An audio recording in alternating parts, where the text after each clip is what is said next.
Assalamu alaikum ji, and a very good morning to all of you. Welcome to Rise and Shine only on 365 News, Monday to Friday. मैं होती हूँ यहाँ नादिया खान और जुहेब हसन, और हर खबर पे नजर है, इंटरनेशनल हो या लोकल हो, नेशनल। आजकल तो खबरें ही ऐसी हैं कि क्या बताएं आपको। बिल्कुल, और खबरें हर सेकंड हर मिनट के बाद ना कुछ एक नई डेवलप पड़ा। बिल्कुल, खबरें चेंज होती जा रही है। और अभी कराची में देखो बारिश हो गई अनएक्सपेक्टेडली आज सुबह, और काफी तेज भी हुई। रास्ते में बहुत प्यारी। शुरू में तो बड़ी खुशी होती है जब बस हल्की हल्की रहे, जब तेज होती है तो फिर टेंशन और मैनेजमेंट शुरू हो जाती है। फोन कर रहे हैं इधर, अभी घर से ना निकलना, फौरन वापस जाओ, मुड़ जाओ, तो फिर सबको पास्ट एक्सपीरियंस होते हैं, मुड़ जाओ, कहाँ हैं आप, मुड़ जाए, उधर से घूम के वहां से आना जरा। अच्छा खैर ये, लेकिन आज की शो पे हम सबसे पहले हम बात करेंगे कतर की सूरत हाल, और उस अरब लीग का इजलास हुआ है और उसका मुश्तरका ऐलान अभी जारी किया गया है। वज़ीर आज़म शहबाज शरीफ ने भी जो बात की है वो भी आपको बताएंगे, और नेतन्याहू क्या कह रहे हैं इस वक्त कतर लीग के इजलास को देकर वो, और उनका कुछ जो उन्होंने एक्सेप्ट किए हैं अपनी रियल सिचुएशन, और दुनिया को पता ही है, और मतलब ये रोने वाले जो हुए हैं और इतने गिले कर रहे हैं, इतना कुछ कह रहे हैं, ये बड़ी जबरदस्त डेवलपमेंट है इस पे, और बड़ी खुशी हुई। If he is suffering, if Israel is suffering, then it's good news. बिल्कुल, वो कह रहे हैं कि आइसोलेट किया जा रहा है मुझे, और मुझे बिल्कुल साइडलाइन किया जा रहा है। ये जो इजलास हुआ तो इससे बहुत ज्यादा वो अनसेटल से दिखाई दे रहे हैं। तो इसका हम जिक्र करेंगे, फिर सिंध पंजाब फ्लड सिचुएशन की बात करेंगे। तो स्पोक्स पर्सन सिंध गवर्नमेंट तहसीन आबदी हमारे साथ होंगी। अच्छा, फिर हम आगे बढ़ेंगे तो एशिया कप में पाकिस्तान एक सिचुएशन क्रिएट हो गई है जब हैंडशेक नहीं हुआ। तो उसके बाद पाकिस्तान ने कहा कि मैच रेफरी जो थे उनकी तरफ से ये वो अंडरस्टैंडिंग थी उनके साथ भारत की कि नहीं होना, और उन्होंने पाकिस्तानी कप्तान को बताया कि आपने हैंडशेक नहीं करना क्योंकि भारत नहीं करेगा। अच्छा, तो इस पर पाकिस्तान का मौक़िफ़ ये है कि ये कैसे हो सकता है कि मैच रेफरी जो कि आईसीसी अपॉइंट करता है तो बायस्ड उसका रवैया है, तो जब तक उन्हें नहीं हटाया जाएगा, खबरें ऐसी आ रही हैं कि पाकिस्तानी कह रहे हैं कि हम अगले मैचेस नहीं खेलेंगे और खेलना ही नहीं चाहिए। आई थिंक एक तो बात गलत है, रवैया गलत है, पॉलिटिक्स आ गई, और फिर ऊपर से हमारी जो परफॉर्मेंस है, बेहतर है कि आगे खेलने को कुछ रहा नहीं, there is no incentive, plus embarrassment के साथ साथ गलत बायस्ड बिहेवियर एंड पॉलिटिक्स। तो ये इस पर हमारी बात होगी। फिर हम international ozone layer preservation day है। ओजोन लेयर आपको पता है कि वो मतलब बड़ी होती जा रही है, उसमें होल होता जा रहा है, और उसकी वजह से मौसमियाती तब्दीली और सारी चीज़ें ये जो आप देख रहे हैं कि माहौलियात, क्लाइमेट चेंज, सैलाब और ये सारी चीजें, बचपन से हम सुन रहे थे, हमें नहीं पता था हम अपनी जिंदगी में देखेंगे, और अब हम देख रहे हैं उसकी तबाहियां देख रहे हैं। हालांकि पाकिस्तान लेस देन 1% जो है पोल्यूशन वगैरह के जो कंट्रीब्यूशन है उसका, ये तो वेस्ट के कारनामे हैं, तबाहियां वो लेके आ रहे हैं, सफर हम कर रहे हैं, सबसे ज्यादा अफेक्टेड खित्ता ही यही है। बिल्कुल ऐसे ही, तो हम इस पर बात करेंगे। फिर उसके बाद डेंगी अलर्ट जारी किया गया है फ्लड में जो है पंजाब में, और उसकी वजह से डेंगी का अलर्ट है कि अब हमारे कितने जानने वालों को डेंगू हुआ है। यहाँ भी कल मेरी और फ्रेंड को इस्लामाबाद में तो खबरें आ रही हैं, dengue is spreading, one needs to be very very careful, और ये फ्लड सिचुएशन के बाद तो बहुत ही जरूरी हो बिल्कुल ऐसा ही है। की जाए। अच्छा जी, कनाडा की सूरत हाल बड़ी खराब है, लेकिन कनाडा बिजनेस स्टार्टअप की हम कुछ बात करेंगे, और वो क्या है। आई एम सॉरी, मुझे इसकी समझ नहीं है, ये वाली बात मुझे समझ नहीं है कि एक नया, अब देखिए आप जो है ल्योर करते हैं दूसरे मुल्कों के लोगों को कि जी आए हमारी कैंपेन, नहीं हमने चीज शुरू की है इमिग्रेशन के लिए, इतना इन्वेस्ट करें, ये होगा, मतलब सब कुछ बेच बाच के इंसान चला जाए अपनी फैमिली के साथ, और फिर 10 साल बाद उसने अगर वहां एम्बैरेस होना है, उसने ह्यूमिलिएट होना है, देन व्हाट्स द यूज। आप गारंटी भी देना कि इमिग्रेशन और सिटीजन बनने के बाद उसकी इज्जत होगी हमेशा, वो शहरी होगा उस मुल्क का, ऐसा कुछ नहीं। बिल्कुल ऐसे, और अब तो बहुत सवालात हो रहे हैं बाकायदा सड़कों पे लोगों को पूछ के आर यू नेटिव, तुमने कहा के हो, are you immigrant, you just go away from here, इस तरह की बातें हो रही हैं बहुत ज्यादा। देखिए ना कि यही तो वो स्कीम्स होती हैं जिससे हमें मतलब मुल्क पैसा बनाता है, इमिग्रेशन के थ्रू मुल्क पैसा बनाता है, लेकिन उनको सेफगार्ड नहीं करता। और अभी इमिग्रेशन समझ आ गई है, क्या गेम थी सालों से, वो अब दुनिया को समझ आ गई। लोग प्रोटेस्ट कर रहे हैं, लेकिन उन्हीं के गवर्नमेंट ने मिलियंस ऑफ डॉलर्स जो है इमिग्रेंट से लिए। बिल्कुल, और वो ऐसे लोगों को तो वेलकम करेंगे ना जिनकी बात। अच्छा खैर, इसकी हम सारा ये हमारा रनडाउन मैंने आपको बताया कि हम ये डिस्कस करने जा रहे हैं, लेकिन सबसे पहले इसराइल कतर की जो सूरत हाल बनी है इसराइल के हमले के बाद, इस्लामी और अरब मुल्कों का जो इजलास हुआ है उसका एलामिया भी जारी किया गया। एलामिया में मुकम्मल हिमायत का ऐलान किया गया है कि कतर की भरपूर तरीके से हिमायत होगी, और कतर पर हमला ये तस्वुर किया जाएगा कि वो किसी भी इस्लामी मुल्क पर हमला है और भरपूर तरीके से उसकी सलामती का दिफा किया जाएगा। नेटो किस्म की एक कोई इस तरह की तंजीम भी बनाने का एक सजेशन आई है। कितने मुल्क होंगे उसमें? उसमें यही सारे OIC के जितने ममालिक हैं वो मिलकर कोई इस तरह की बना लें ताकि अपने आप को अपना दिफा कर सकें और जो बढ़ते कदम है इसराइल के वो रोके जा सकें। तो इस पर नेतन्याहू की जो परेशानी आप भी बढ़ रही थी और मैं भी कि बहुत बड़ा अच्छा हो जाएगा ना एक ब्रेक ले ले, क्योंकि मुझे लग रहा है खांसी का अटैक जो है ना ठीक है आपका होने वाला है, तो जरा कंट्रोल रूम सैयद मोहम्मद अली साहब ने कोई ज्वाइन किया, भी सही हो जाएगी खांसी। ये खांसी नेतन्याहू को आ रही है इस वक्त। सैयद मोहम्मद अली साहब बहुत शुक्रिया, आपने हमें वक्त दिया। सर मुझे ये कहेगा कि ये जो इजलास हुआ है इस्लामी मुल्कों का, अरब मुल्कों का और कतर पर हमले के बाद पहली दफा हम देख रहे हैं कि नेतन्याहू की इस तरह की स्टेटमेंट्स आ रही है कि मुझे सिंगल आउट किया जा रहा है, बताएं उन्होंने मैं कहा आइसोलेट होता जा रहा हूं। क्या कहा है उन्होंने ये कहा है कि मैं इस वक्त आइसोलेट होता जा रहा हूं, मुझे बिल्कुल साइडलाइन किया जा रहा है, मेरी रसद बंद की जा रही है, हथियार मैं लेता हूं US से तो वहां उसके ऊपर बड़ा क्रिटिसिज्म हो रहा है। यूरोपीय ममालिक के बारे में उन्होंने बात की है कि वहां पर उनके मुताबिक जो इस्लामी दहशतगर्द जो लोग हैं, जो नजरियात हैं वो प्रीवेल करते जा रहे हैं। तो सर मुझे बताइए क्या हुआ है ये उस हमले के बाद? ये कितने बड़े विक्टिम हैं ये खुद? बहुत शुक्रिया। देखें जी, पहली बात ये है कि मैं आपको याद दिलाना चाहूँगा कि OIC का जो क़याम अमल में आया था वो भी एक सहूनी साजिश के बाद अमल में आया था, जिसमें बैतुल मुक़द्दस को नज़र आतिश करने की मज़मूम साजिश की गई थी, जिसके नतीजे में तमाम मुस्लिम दुनिया जमा हुई और फिर उन्होंने एक फ़ोरम बनाया जिसको OIC कहते हैं। और जब भी आलम इस्लाम को कोई बड़ा चैलेंज दरपेश होता है तो ये मिल बैठते हैं और उसका कोई हल निकालने की कोशिश करते हैं। तो अभी जो कॉन्टेक्स्ट है उसका ये है कि गज़ा पे जो हमला हुआ तकरीबन उसको 2 साल हो चुके हैं और इन 2 सालों में इसराइल ने 7 मुसलमान मुल्कों पे हमला किया है। कतर जो है 7वां मुल्क है। तो अब मैं समझता हूँ कि जो अरब दुनिया बिलखुसूस और मुस्लिम दुनिया बिलअमूम उनको ये रियलाइजेशन हुई है कि यके बाद दीगरे जो है ना सिर्फ इनकी जाहियत बढ़ती जा रही है बल्कि अगर इसका सद्देबाब या रोकथाम ना किया गया तो पूरे आलम इस्लाम को उससे खतरा लाहिक है। तो इसी सोच के तहत ये एक गैर मामूली इजलास मुनक्किद किया गया।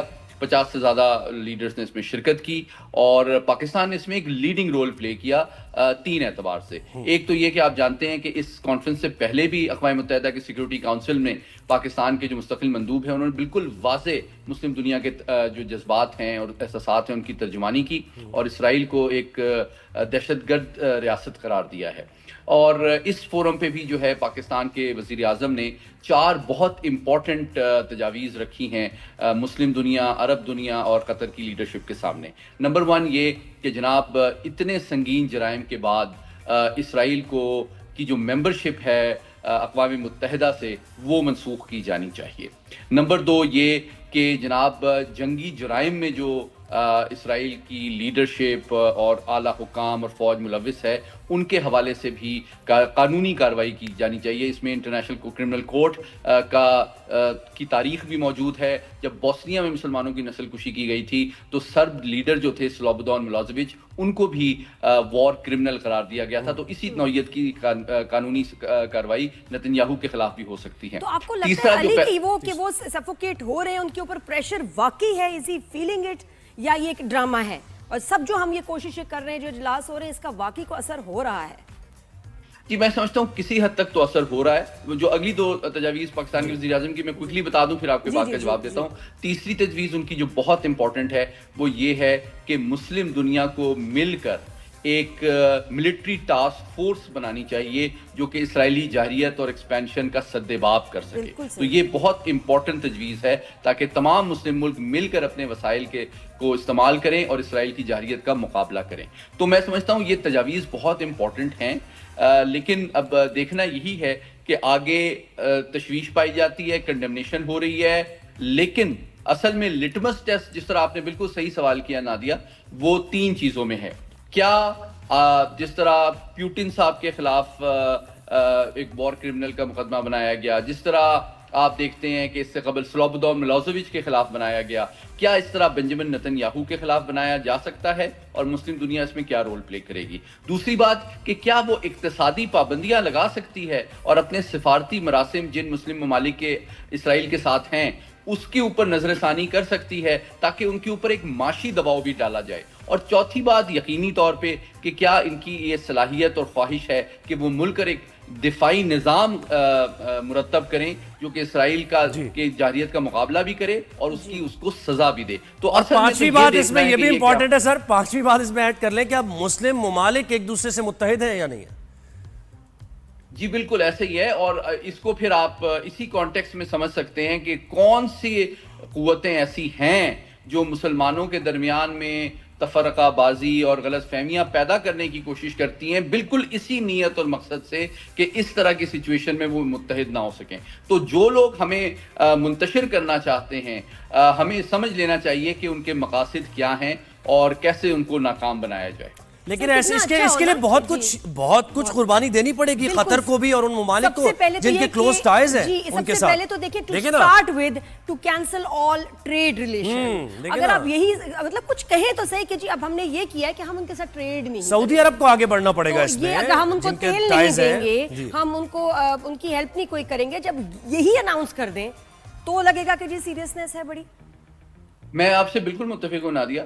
देखें, अगर आप अलल ऐलान जंग नहीं कर सकते या करना चाहते और अमन को खतरा में नहीं डालना चाहते, तो कम से कम अपने सिफारती और इक्तिसादी जो रवाबित हैं इसराइल के साथ उसी पे नजरसानी कर दें। सिर्फ तशवीश और मजम्मत से तो काम नहीं चलेगा, क्योंकि मैंने जिस तरह पहले गुजारिश की, 2 साल में 7 मुस्लिम रियासतों पे जो है इसराइल ने हमला किया है। और आपको याद दिलाना चाहूँगा कि तकरीबन जितने भी उसके नेबर्स जिनकी अराजी पे गैर कानूनी तौर पे इसराइल इस वक्त काबिज है, वो तो उनके साथ शीरो शुक्र हो चुके हैं, उनके साथ उनके ताल्लुकात भी हैं, रवासिम भी हैं, चाहे वो मिस्र हो, चाहे उर्दन हो, चाहे शाम हो, चाहे लबनान हो। तो ये तमाम रियासतें जो हैं सर देखिए ना, बहुत हकीकत तो ज़रूरी ये है भी है ना कि बहुत से मुल्कों को तो डिफेंड यूएस कर रहा है ना, उनकी तो अपनी आर्मी है भी नहीं। तो इतनी हद तक जब क्लोज टाइज हो तो फिर आहिस्ता आहिस्ता बहुत थोड़ा वक्त ही लगता है उससे साइड लाइन होते हुए। और अच्छा, ये आपने बहुत इंपॉर्टेंट बात की। इसमें मेरा शॉर्ट कमेंट ये है कि देखें, चूंकि अमेरिका के तकरीबन 19 मिलिट्री बेसेस हैं मिडल ईस्ट में, और लेकिन ये 7 मुल्क जो हैं वो इसराइली जारियत का निशाना बने हैं, तो यूं लगता है कि अमेरिका की जो अफवाज हैं वो इन ममालिक की सलामती को इंश्योर करने में कामयाब नजर नहीं आती हैं। तो मुझे लगता है कि बतदरीज अमेरिका की सिक्योरिटी के हवाले से अरब ममालिक में तशवीश और एतमाद का फुकदान पैदा हो रहा है, और इस हवाले से पाकिस्तान की जो ऑफर है उस पर गौर करना चाहिए। अब हमारे पास दुनिया की बेहतरीन फौज है, और अगर हम उनको सिक्योरिटी प्रोवाइड करते हैं तो मैं समझता वैसे हूं सर कि ऑफर क्या है ये खुशहाली ऑफिशियली, यानी कोई ऑफर ये ऐसी मतलब आप यानी बात को फ्लोट किया गया है या फिर ये वाकई एक ऑफर है पाकिस्तान की तरफ से? मैं समझता हूं कि देखें, पाकिस्तान के अंदर सलाहियत भी है, काबिलियत भी है, तजुर्बा भी है, और ऑलरेडी जो अरब, मैं बल्कि तकरीबन 15 साल से नेशनल डिफेंस यूनिवर्सिटी में पढ़ा रहा हूँ, वहाँ पे 30 से ज़्यादा दुनिया के ममालिक के आला अफसरान आके तरबियत हासिल करते हैं। इसमें अरब ममालिक के आला अफसरान भी शामिल हैं। तो वो पाकिस्तान की जो फ़ौजी काबिलियत, अहलियत, सलाहियत, उसको बहुत अहमियत देते हैं। हमारे कई सीनियर अफसरान जो हैं वहाँ पे मिलिट्री एडवाइज़र के तौर पर भी रोल प्ले कर रहे हैं। तो ऑलरेडी हमारे दरमियान एक एहतराम और एतमाद का रिश्ता मौजूद है, लेकिन इसको मजीद भी बेहतर बनाया जा सकता है। लेकिन अली, मैं इसमें एक सिक्योरिटी दे सकते हैं, लेकिन मैं एक बड़ी खतरनाक बात है इसमें। आपने कहा कि जी पाकिस्तान जो है सेफ्टी जो है इनको प्रोवाइड करे, ये वो क्यों? जब हमारी जंग नहीं, सुन ले मेरी बात, जब हमारी जंग हुई ना इंडिया से, हमने अकेले लड़ी, कोई नहीं आया हमारी हेल्प के लिए, ठीक है। अब ये कि जब कतर पे हमला हुआ है, why are we been shown as the military face of the conflict? मुझे अहम सवाल है, हमारा बिल्कुल, हम जब दुनिया में कुछ होता है पाकिस्तान मिलिट्री फेस, तो दुश्मन तो हमारे पीछे आएगा, और जब हमारी जंग होती है हमारे पीछे दुश्मन हमारे घर में आता है तो हम अकेले लड़ते हैं। हम क्यों किसी के लिए लड़े? जी, मुझे ये अच्छा सवाल है, इसका जवाब ये है हमारी रिसोर्सेज हमारे लिए होनी चाहिए। देखें, ये जंग, मैं जंग में लड़ने की बात नहीं कर रहा, मैं कह रहा हूं अगर हम सिक्योरिटी में कोई उनको हेल्प प्रोवाइड करते हैं तो ये एक बायलैटरल ट्रीटी होनी चाहिए, एक एग्रीमेंट होना चाहिए जिसके तहत, अब देखें, हमारे माशी मसाइल हैं, हमारी एनर्जी के मसाइल हैं, अगर कतर को हम लेट से कोई फौजी इमदाद देते हैं या हमारी एयरफोर्स वहाँ पे लेट से उनको एयर डिफेंस सिस्टम प्रोवाइड करती है, तो मैं एक पाकिस्तानी की हैसियत से तवक्को करूंगा कि हमें जो है $5 अरब की कम से कम सर्दियों में गैस वो फ्री दें आप। नहीं, हमें ये जो है इसके बाद गारंटी दें कि अगर उनका दुश्मन फिर सबका दुश्मन हमारे पीछे आएगा ना, कि कौन देख रहा है, तो सैयद मोहम्मद साहब, बहुत शुक्रिया आपने वक्त दिया जी। What will these countries do? क्या ये आएंगे लड़ने हमारे साथ? हमारे लिए देखिए वो लड़ेंगे? लड़ने के लिए ये नहीं जरूरी आएंगे, है। नहीं वो लड़ने के लिए नहीं आएंगे। मैं फिर कुछ क्या करेंगे? जवाब दे दूं कि लेकिन हमें ये देखना है कि हमारा फायदा इसमें क्या है। अगर वो सर हमें माली फायदा नहीं चाहिए, कमजोर हमें माली फायदा नहीं चाहिए। साहब बहुत शुक्रिया, आपने वक्त दिया। फिर इंशाल्लाह आपसे दोबारा बात होगी। और ये जैसे मुझे लगता है कि जो है ना पाकिस्तान, हमारी ना नियत बड़ी साफ है, हम हर एक की मदद के लिए पहुंच जाते हैं, हमारी मदद के लिए कोई नहीं आता। We should be very smart कि जो है हम किस तरह के मूव लेते हैं। बिल्कुल, ठीक है ना। पाकिस्तान सबसे पहले हमेशा बात हमारे फौजी जो है ना, जो हमारी फौजी, हमारी मिलिट्री हमारे लिए जी, फॉर पाकिस्तान। एक ब्रेक लेते हैं हम, ब्रेक के बाद हम वापस आते हैं। कहीं जाएगा नहीं, देखते रहिए राइज एंड शाइन।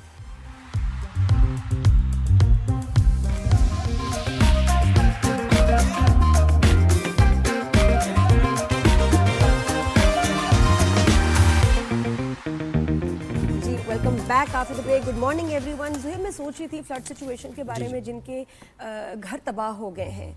अभी देखो महीना अगस्त, सितंबर, अक्टूबर से सर्दी शुरू हो जाएगी। नवंबर दिसंबर में बहुत ज्यादा खौफनाक सर्दी होगी। बिल्कुल, पंजाब में तो पहले सर्दी आती है। अगर जी तो ये क्या करेंगे? इनके घर नहीं, बहुत मुश्किल हो जाएगी सूरत हाल। आप बिल्कुल सही कह रही हैं, सही पॉइंट आउट कर रही हैं आप कि फिर उनको शेल्टर बहुत चाहिए होगा, कंबल चाहिए होंगे, सर्दियों की अलग तकाजे हैं, अलग रिक्वायरमेंट्स हैं जो आपको चाहिए। आपका हीटेड एनवायरनमेंट हो सारा, उनको ये प्लीज सोचिए, इस पे भी काम करें कि सर्दियां जो हैं 2 महीने बाद उसको आप, क्योंकि उससे पहले घर बन सकेंगे। मुश्किल काम है, बहुत मुश्किल। पानी का वहां से चले जाना, घरों का बनना, इट विल टेक। बिल्कुल ऐसे पंजाब का बड़ा हिस्सा इस वक्त सैलाबी पानी में डूबा हुआ है। मुल्तान, शुजाबाद, जलालपुर, पीरवारा, मुजफ्फरगढ़, इन सब का अहवाल हमने आपको दिया है।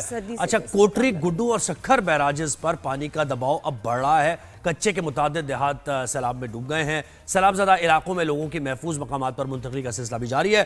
कोटरी बैराज के मकाम पर भी दरिया सिंध बिफर रहा है। अलीआबाद, दीगर इलाके जो हैं वो मुतासर। तो सिंध में क्या इक़दाम किए जा रहे हैं, क्योंकि अब ये वक्त आ गया है कि सिंध में देखना पड़ेगा कि क्या हम तैयारी हमारी थी और क्या वाकई ये तैयारी भरपूर थी कि लोगों को महफूज मकामात पर मुंतकिल किया गया या नहीं। तो हमें स्पोक्स पर्सन सिंध गवर्नमेंट तहसीन आबदी ने ज्वाइन किया। बहुत शुक्रिया तहसीन साहब, आपने वक्त दिया।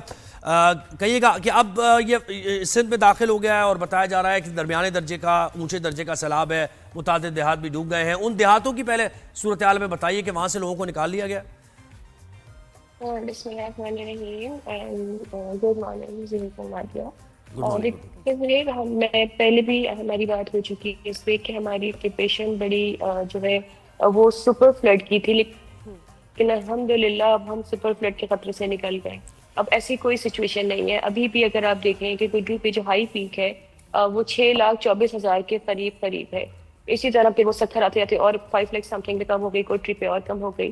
तो हम उस खतरे से तो निकल गए, जबकि हमारी प्रिपरेशन जो थी, हमारे तमाम इंतजाम जो थे वो सुपर फ्लड के थे। इवैक्यूएशन की आपने बात की, तमाम लोग देखिए जहाँ भी खतरा है, जो रिवरलाइन एरियाज हैं जहाँ पे लोगों को पहले से हमने इवैक्यूएशन तो बहुत पहले से स्टार्ट कर दी थी, लेकिन कुछ लोग हैं कि जिनको बाय फोर्स भी निकालना पड़ा।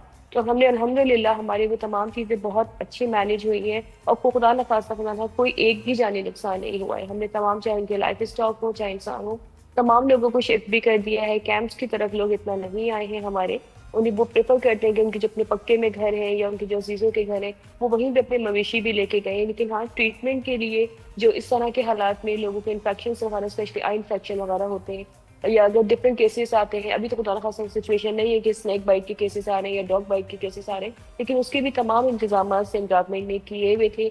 मेडिसिन, डॉक्टर्स, उनकी खुराक, उनका रहना, तमाम चीज़ें जो हैं वो वहाँ पे मुकाम में मौजूद है। और मुसलसल उनकी मवेशी जो है वो, क्योंकि जानवरों को ज्यादा इन्फेक्शन होते हैं तो वो मवेशी मुसलसल ट्रीट हो रहे हैं। कौन से इलाके हैं वो?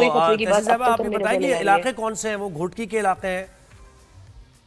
देखिए वो डिफरेंट हैं। सखर के भी इलाके हैं, गोटरी के अतराफ के इलाके हैं, लाड़काना के अतराफ के इलाके हैं, फिर सेवन साइड के अतराफ के इलाके हैं, तमाम जितने भी रिवराइन एरियाज हैं। क्योंकि हमारी पहले जो असेसमेंट थी वो था कि अगर 1.1 मिलियन क्यूसेक आता तो 16.5 लाख लोग जो है वो इफेक्ट हो सकते थे। तो प्रिपरेशन 16.5 लाख लोगों की थी। लेकिन जो बाद में जो क्यूसेक कम हुए, जो इरिगेशन वीडियो 1 से थी कि जी 7 लाख क्यूसेक हिट करेगा, तो तब हमारी जो असेसमेंट थी वो थी कि approximately 3,24,000 people are most likely to be displace. तो उनके लिए तो हमारे already as I said earlier कि हमने इंतजाम 16.5 लाख लोगों के लिए किए हुए थे। तो जितने भी इलाकों से आते जा रहे पानी का, आपको पता है फ्लो वो गुड्डू से होता है, वो खैरपुर से भी जी। और जितने भी रिवराइन एरियाज हैं वो सबको अफेक्ट करता हुआ गुजर रहा है, लेकिन ऐसा सच कोई खतरे की बात नहीं है। इवैक्यूएशन भी हो गई है, खुदा खासा मैंने कहा कि माशाल्लाह माशाल्लाह कि कोई जानी नुकसान भी हमने कोई चीज ऐसी रिपोर्ट नहीं हुई है। जी तो तहसीन, तमाम लेकिन लोग आपको महफूज हैं क्या अल्हम्दुलिल्लाह। लगता है कि जो वहाँ के लोकल्स रहने वाले फैक्ट्रीज हैं उनका अपनी प्रॉपर्टी का कितना नुकसान हुआ है, किस नौयत का नुकसान हुआ, और वो वापस अपने घर कब जा सकेंगे? देखिए नादिया, इनका जो यहाँ के लोग हैं इनका थोड़ा अगर बैकग्राउंड देखें कि इट्स बीन लॉन्ग कि वो ऐसे एरियाज में रहते हैं और यहाँ पानी बहुत ज्यादा आता है, हमेशा ही आता है, और उनको बड़ी उनकी अपनी they do trust on their personal assessment rather कि जो गवर्नमेंट वार्निंग्स होती हैं तो वो उस पर ज्यादा ट्रस्ट करते हैं, तो उनको वो निकलना फिर आना निकलना उसके बड़े एक्सपर्ट होते हैं, तो एज सच उनको नुकसान वो इतना, हम तो बड़ी कोशिश करते हैं कि अगर कोई उनकी जमीनों का भी कोई नुकसान हो रहा है तो वो उसकी भी सिंध गवर्नमेंट जो है वो उसको कंपनसेट करती है, लेकिन वो इतने यूज टू हैं कि वो इन सैलाबों से गुजर के पक्के में अपने घर बनाए हुए वहां चले जाते हैं, जिंदगी के चले जाते हैं, जैसे फ्लो कम होता है वो दोबारा वापस आ जाते हैं। तो ऐसा उनकी तरफ से, क्योंकि हमने बहुत दफा कोशिश भी की कि हम उन लोगों को वहां से मूव भी करा सकें कि एक पक्के के एरिया में ले आए कि वो खतरा ही खत्म हो जाए, लेकिन वो बहुत सालों से डिकेड से उन्होंने अपने इंतजाम पहले से कुछ किए होते हैं। हैं। अच्छा, मुझे सखर मोटरवे से मुताल्लिक बताइए कि वहाँ क्या उनके जी जी वहाँ पानी आ गया था, जी। क्या वहाँ से निकल गया है, क्या हुआ ये कनेक्टिविटी मुतासिर नहीं, हुई? वो मशीन्स पहुंच गई थी ज़ुहैब, मशीन टाइमली पहुंच गई थी, डी वाटरिंग वहाँ हो गई थी, थोड़ी सी देर के लिए कुछ इश्यूज हुए थे लेकिन फिर वो रिजॉल्व हो गए थे, तो वो अपना ऑल सेट। तो तहसीन, अभी आगे कुछ आप देख रहे हैं ऐसे कुछ प्रोजेक्ट्स, कोई ऐसे कुछ किया जाए कि अगले 11 महीनों में हम वो प्रोजेक्ट स्टार्ट करें कि अगले साल कम नुकसान हो, क्योंकि ये तो अब एक रूटीन सी बन जाएगी, ऐसे सुपर फ्लड्स आना, नुकसान तो कुछ करना पड़ेगा ना उसके लिए। तो कुछ प्रोजेक्ट्स हैं आपके जहन में कि जी सिंध गवर्नमेंट अब ये प्रोजेक्ट करेगी ताकि जी, और खासतौर पे पानी को जो है स्टोर करना, ये भी बड़ा इम्पोर्टेंट है। देखिए नुकसान, देखिए ये तो एक बड़ा प्रोजेक्ट है कि आप इसमें फेडरल भी इन्वॉल्व होगी कि अगर इस तरह के डैम्स अभी भी सिंध में जो है वो 500 के करीब जो है वो छोटे बड़े 500 से भी ज्यादा छोटे बड़े डैम्स हैं, तो हमने तो वो चीजें बनाई नहीं, लेकिन कुछ कंट्रोवर्शियल डैम्स हैं, आपको भी पता है कि वो फेडरल की तरफ से पॉलिसीज आती हैं, तो उस पर भी यकीनन we are working on it, लेकिन वो पॉलिसी कब डिस्कस करना है, कब किस तरह बात होगी वो अलग बात है, लेकिन इस दफा जो आप नुकसान कह रही है नादिया, अल्हम्दुलिल्लाह कि नुकसान नहीं हुआ है हमारा, इवन के जब मानसून स्पेल भी आया, क्योंकि मानसून स्पेल जो आया वो क्योंकि गुड्डू सिंध के नॉर्थ साइड पर है, थोड़ा ऊपर है, और जो मानसून स्पेल का हैवी स्पेल जो आया वो साउथ पे आया, कराची हैदराबाद, तो उसका इफेक्ट उस फ्लड पे नहीं हुआ, तो वी आर वेरी ब्लेस्ड कि सुपर फ्लड के खतरे से भी हम निकल गए और ऐसा कोई नुकसान नहीं है। मैं बता रही हूं और फसलों के नुकसान से मुताल्लिक बताइए, वो उसका एस्टिमेट क्या अभी तक लगा है कि कितना नुकसान फसलों का हुआ है, कौन कौन सी फसलें मुतासिर हुई हैं? देखिए हमने ज़ुहैब हमारी जो असेसमेंट थी उसमें फर्स्ट प्रायोरिटी हमने ह्यूमन लाइफ, सेकंड पे लाइफ स्टॉक, थर्ड पे हमारी जो एम्बैंकमेंट्स हैं उनकी स्ट्रेंथन रखी, उनको स्ट्रेंथन करना रखा था, जो हम 100% अपने उसमें कामयाब हुए। फसलों का मुझे नहीं पता कि असेसमेंट अभी हो गई है या होगी, क्योंकि अभी तक हमारे सामने उसके एग्जैक्ट फिगर नहीं आए, तो मैं can not share with you कि जब एग्जैक्ट फिगर्स आ जाएंगे कि जी कितना नुकसान है, कितना कंपनसेट किया जाएगा, तो डेफिनेटली आई शेयर। तो तहसीन, ये हमें पता है कि कराची में नीचे ज़मीन में पानी का लेवल जो है बहुत कम हो रहा है, कुछ एक्सपर्ट्स कहते हैं कि जी धंस भी रही है ज़मीन, तो इंजेक्शन वेल्स या दूसरे ऐसे हम अगर काम करें कि जिससे जो पानी है वापस ज़मीन में जाए, तो ऐसे प्रोजेक्ट्स ऑलरेडी क्या हैं इंजेक्शन वेल्स कराची में, या और मज़ीद इसको जो है स्टार्ट करना चाहिए, बिकॉज वी नीड इट? देखिए नादिया, हमारे प्रोजेक्ट्स चल रहे हैं, सिंध गवर्नमेंट के प्रोजेक्ट्स चल रहे हैं, पब्लिक प्राइवेट पार्टनरशिप में भी हमारे प्रोजेक्ट्स चल रहे हैं। कराची का जो मेन इशू है ना नादिया, आप देखिए जैसे इसकी कैपेसिटी अगर 40 mm की है, तो जो पिछले दिनों बारिश हुई, अभी इस वाले स्पेल की जो 15-20 दिन पहले जो बारिशें हुई थी वो 200 प्रेडिक्शन थी 40 mm की, तो जब इस तरह के हालात दुनिया में कहीं पे भी होंगे, जहाँ का आपका इंफ्रास्ट्रक्चर, इस शहर का इंफ्रास्ट्रक्चर बना था 80 लाख लोगों के लिए, आज आबादी इसकी 4 करोड़ के, बिल्कुल ये नए मसाइल है। बिल्कुल वही एक रिक्वेस्ट है कि जो पानी है वापस जमीन में जाए, कम से कम ये मसलों का हल तो हमारे पास है, हम जो हल है वो करें और बाकी फिर आबादी पे कंट्रोल करें, बड़ा जरूरी। बहुत शुक्रिया तहसीन आफरी साहब, आपने वक्त दिया और बताया कि क्या हुकूमत अपना रोल प्ले कर रही है, हमें as a nation as a कॉम हमें अपना पार्ट भी तो प्ले करना है। सबसे बड़ा मसला है हमारा पॉपुलेशन। और ये तो अल्लाह की थोड़ी सी रहमत है या जो भी है कि हम इतना ज़्यादा फ्लड की सूरत हाल कम हो गई है। वो जो हम कह रहे थे कि 11 लाख क्यूसेक के करीब पानी आ जाएगा, तो वो नहीं आया है, जिसकी वजह से सिंध मुतासिर कम हुआ है, जितना पंजाब हम देख रहे हैं मुतासिर हुआ है। अब ब्रेक लेंगे, ब्रेक के बाद हम वापस आएंगे तो हम एशिया कप की बात करेंगे। बड़ी कंट्रोवर्सीज एशिया कप में पाकिस्तान इंडिया के मैच के बाद आ गई हैं, तो बहुत सारे मैचेस चल रहे हैं इस अकेले एशिया कप में, तो क्या लेटेस्ट है इस पे बात करेंगे after break. Keep watching, good morning.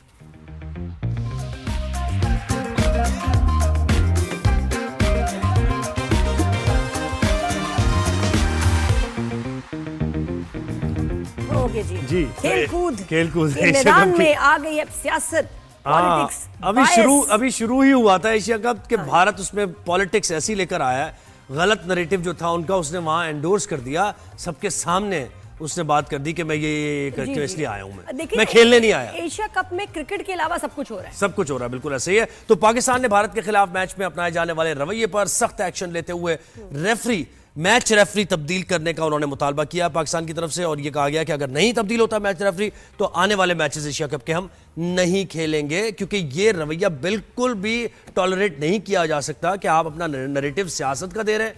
यानी यहाँ स्पोर्ट्स हो रही है, यहाँ क्रिकेट हो रहा है, और आप जाके जब बात करें कमेंटेटर से तो उसमें आप कह रहे हैं कि मैं तो मतलब ऐसी बातें कर रहे हैं जो किसी क्रिकेटर को जेब नहीं देती हैं। फिर हैंडशेक नहीं कर रहे हैं आप, रिवायात क्रिकेट की, जेंटलमैन्स गेम की रिवायात तोड़ दी आपने, हर कोड को तोड़ दिया। जी बिल्कुल ऐसे। तो अली तनोली ने हमें ज्वाइन किया, स्पोर्ट्स एनालिस्ट हैं। अली कैसे हैं आप, ठीक ठाक हैं? वालेकुम सलाम। ये क्या हो रहा है भाई? क्रिकेट तो नहीं हो रही अली, हमें क्रिकेट तो नजर नहीं आ रही, कुछ अलग ही ड्रामा चल रहा है यहाँ तो। हॉरिबल। जी बिल्कुल, ये बिल्कुल स्पोर्ट्समैनशिप के बिल्कुल खिलाफ है, और हमारा जो मौक़िफ़ है मैच रेफरी के खिलाफ वो बिल्कुल दुरुस्त है, क्योंकि अगर तो वो इंडिपेंडेंटली ये फैसला लेते तो उसका चलो कुछ समझ आती थी कि वो हमसे हारे जंग, जो हमने उनसे 6-0 एक डोमिनेंस है हमारी, वो तस्लीम कर रहे हैं, वो उन पे जो प्रेशर भी था अवाम का, मीडिया का, उनको बाइकआउट करने का कह रहे थे कि भाई हमारे लोगों पे जुल्म हुआ, हमारे लोग मारे गए, हमारे जहाज गिराए गए, तो आप इनके साथ कैसे क्रिकेट खेल सकते हैं। उनका जो मौक़िफ़ था वो बिल्कुल अपनी जगह जायज़ था कि आप बाइकआउट करें, आप ना खेलें, जबकि हमारा जो मौक़िफ़ है वो मैच रेफरी के खिलाफ है। कि मैच रेफरी कौन होता है? वो अगर पार्टी बन रहा है, वो पहले से ही कैप्टन को कह रहा है कि आपने हैंडशेक नहीं करना, तो ये जो स्पोर्ट्स की स्पिरिट है उसके खिलाफ है। और आपने देखा कि यूं लगता था जैसे पूरा प्लेटफॉर्म सेट किया गया है, और ये उसमें जब शुरू में भी जब आए तो मैच रेफरी ने उनको ये तंबीह की कि आपने हैंडशेक नहीं करना। उसके बाद आपने देखा कि संजय मंजरेकर जो एंड में जो सेरेमनी थी उनको प्रेजेंटर रखा गया, तो आपने देखा कि पूरा एक नैरेटिव था वो सेट किया गया, और इंडिया को इतना बड़ा प्लेटफॉर्म दिया गया कि वहां पे वो बात करें और ये बात करें। और जबकि हमें इस बात पे स्टैंड लेना चाहिए कि power speaks to power. Nadia, ये आप हमेशा ये क्योंकि आप बात करती हैं कि हमें इंडिया से खेलना ही नहीं चाहिए, ये मौक़िफ़ हमारा पहले से होना चाहिए। बिल्कुल, तो जब हम डोमिनेंट होते हैं तो हम इस बात की हम प्ली भी ले सकते हैं, ये कह सकते हैं कि भाई हम आपसे नहीं खेलते। जब आप हार के ये बात करेंगे तो कोई आपकी बात तस्लीम नहीं करेगा। तो जैसे आपने देखा कि जब हमने इंडिया को एक वॉर में शिकस्त दी तो पूरी दुनिया ने हमारी बात सुनी, पूरी दुनिया ने हमारी पजीराई की और हमें एक इज्जत की निगाह से देखा। तो आपने देखा जो हमारा पहले सफारती एक मिशन जाता था दुनिया में, तो उसकी बात भी इतनी इंपॉर्टेंस नहीं दी जाती। जब हम इंडिया से जंग जीत के गए तो पूरी दुनिया ने हमारी पजीराई, और वो बैटलफील्ड है भाई, उस वहां जवाब देना है आपने, हिकमत अमली बनाए, जब मौका लगे आपको, वैसे होगा नहीं ऐसा कभी, तो वहां कोशिश करें आप। ये क्या आप क्रिकेट में, अच्छा मुझे विक्रांत गुप्ता का मौक़िफ़ सही लगा इसमें थोड़ा। वो ये कह रहे थे कि भाई अगर आपने इजाजत, या तो आप इजाजत ना देते, भारतीय गवर्नमेंट को वो कह रहे थे कि या तो आप इजाजत ना देते खेलने की, लेकिन आपने इजाजत भी दे दी और फिर आपने ऑकवर्ड पोजीशन में डाल दिया क्रिकेटर्स को, यानी प्रेशर में डाल दिया अपने क्रिकेटर्स को कि जी हाथ नहीं मिलाना है, हाथ मिला लिया तो ये हो जाएगा, मिलना नहीं है। तो ये आपने क्या किया? इजाजत ना देते, दे दी थी तो फिर क्रिकेट के नॉर्म्स को फॉलो करने देते। अपने क्रिकेटर्स को क्यों ड्रैग कर रहे हैं आप इसमें?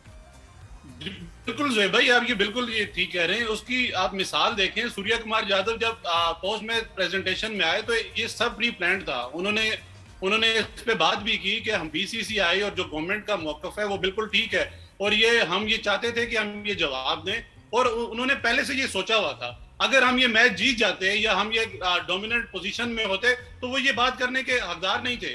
तो हमें अपनी परफॉर्मेंस बेहतर करनी चाहिए, हमें क्रिकेट बेहतर करनी चाहिए। आज अगर हम ये जीते हुए होते तो वो ये बात कर सकते थे। हम डोमिनेंट पोजीशन में होते, वो सलाम ना भी करते तो हमें कोई परवाह न होती। तो हम कहते बेशक आप सलाम ना करो भाई, हम तो अभी एक हाई मोरल ग्राउंड पे रह के ये बात कर रहे हैं कि भाई उन्होंने जो स्पोर्ट्समैनशिप है वो नहीं दिखाई, उनको दिखानी चाहिए। और जो प्लेयर्स का काम है वो खैर सिगाली का होता है, और स्पोर्ट्स होती इसीलिए कि जो दिलों में एक नफरत है या बुग़्ज़ है उसको खत्म किया जाए।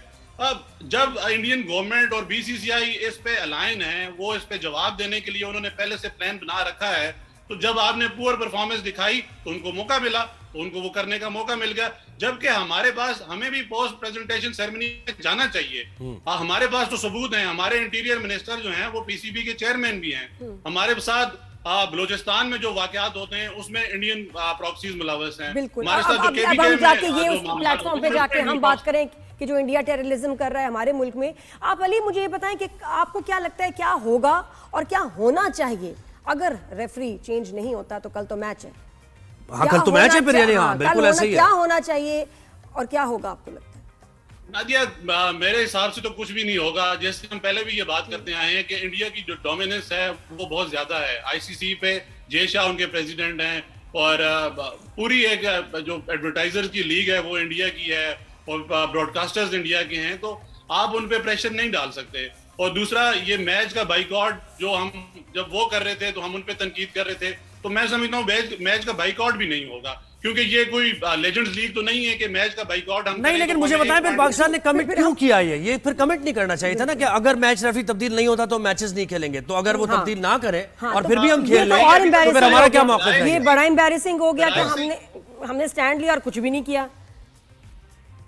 जी नादिया उज़ैर, ये अभी तक जराये से ही बात आ रही है। पाकिस्तान ने फिलहाल ऑफिशियली ऐसा कोई मौक़िफ़ नहीं लिया कि हम मैच नहीं खेलेंगे। अच्छा, सही है। हाँ, ये बात अब क्लियर हो गई ना, ये जराये से ही बात है। तो ये अभी ऑफिशियली कोई बात नहीं है। र्यूमर है या ये एक कैजुअल बात हो रही थी? ये तो कैसे मीडिया में आई ये बात? नहीं, ये जराये से ये बात आई है नादिया कि हम मैच नहीं खेलेंगे, उसके खिलाफ कार्रवाई होनी चाहिए, मैच रेफरी के खिलाफ कार्रवाई होनी चाहिए। अगर हम मैच नहीं खेलते तो हम इस टूर्नामेंट से आउट हो जाएंगे।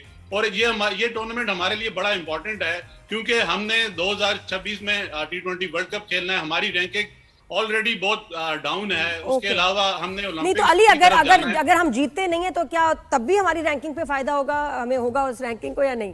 Because I think it's a good time to exit. नहीं ऐसा नहीं है। क्यों भाई, क्यों एग्जिट? मैं तो नहीं माहौल बन रहा है, व्हाई नॉट? परफॉर्मेंस भी तो देखो। अगर हमने करना था तो हमें पहले करना चाहिए था। अगर हम हार के अगर ये बात करेंगे तो हमारी बात कोई भी नहीं, बहुत बुरा हो जाएगा। नहीं, बहुत बुरा हो जाएगा। ये तो ऑप्शन मैं कहता हूँ बिल्कुल इसको, मतलब आगे खाई पीछे कुआं, नहीं पीछे खाई आगे कुआं, ऐसे ही है ना? हम ये बात अभी कर ही नहीं सकते। बात 21 को इंडिया से खेलना है, तैयारी पकड़े बस। इंडिया से 21 को मैच है, वो भी खेलना हमने। ऐसा नहीं, इंडिया को गेम में हराएं और फिर आप जो बोलेंगे तो दुनिया अली कैसे हराएं, किसको निकालें और किसको डालें टीम में, बताएं किसको झटके दें? नादिया खान से ओपनिंग करा देते हैं यार, मैं तो ये कहता हूँ। नादिया, आपने लास्ट टाइम शो में बड़ा अच्छा बोला था कि चेंज ना करें, बस मसला ये है कि कंडीशंस, हमने उस वक्त भी कहा था कि कंडीशंस को देख के फैसला करें। आपने हम देखें, सूर्य कुमार यादव ने हाईएस्ट रन स्कोरर है, आपके पास हारिस रऊफ है, आपने हारिस रऊफ ने 2 दफा उनको आउट किया, उनको कोई रन नहीं बनाने दिया। आपके पास इतना फास्ट बॉलर है, आपको वहां पिच भी कंडीशन भी सूट कर रही थी, आपको हारिस रऊफ को खिलाना चाहिए था। अगर आपने फहीम अशरफ को खिलाया, आपने उससे बॉलिंग ही नहीं करवाई, तो आपको खिलाने का फायदा। तो उसी तरह आप दूसरी तरफ आप देखें, साइम अयूब है, उनसे हमने बैटिंग का काम लेना है, वो आगे बॉलिंग कर रहे हैं। भाई हमें बैटिंग चाहिए। माइक हैसन भी आके ये बात कर रहे हैं, और माइक हैसन से तो हमें, अब हम क्या उनको गिला करें? भाई आप चाहिए की बात ना करें, आपने करना है, आप कोच हैं, आप बैटिंग।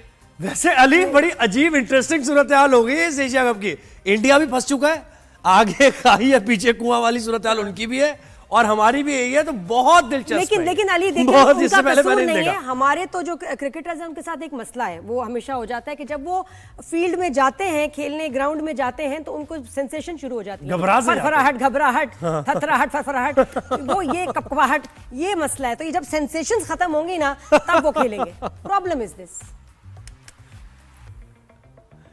इसका क्या जवाब देंगे? अली जवाब चाहिए मुझे।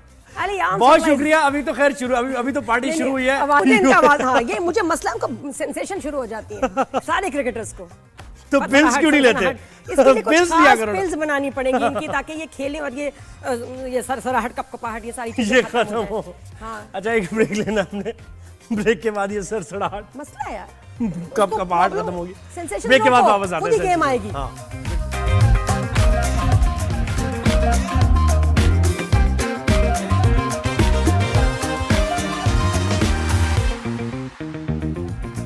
जी, आजकल बहुत एनवायरनमेंट पे बात हो रही है हर जगह, और होनी भी चाहिए, क्योंकि बड़े सीरियस जो हैं consequences of years and decades of pollution अब नजर आ रहे हैं। जी, ओजोन लेयर की तो हम बात करेंगे, लेकिन गिलगित बल्तिस्तान की नलतर वैली की पहले सैर कराएंगे, जहाँ सैलाब और मौसमियाती तब्दीलियों से अभी तक बची हुई है, मुतासर नहीं हुई है, और अपनी रंगीन झीलों, सरसब्ज मैदानों और साफ आबो हवा के हवाले से मशहूर है। इस की हमें सैर करा रहे नुमाइंदा 365 न्यूज़ नईम बल्तिस्तानी। मतलब पहले अच्छे मनाजर दिखाएंगे, फिर फिर डराएंगे। उसके बाद ओजोन लेयर की बात होगी।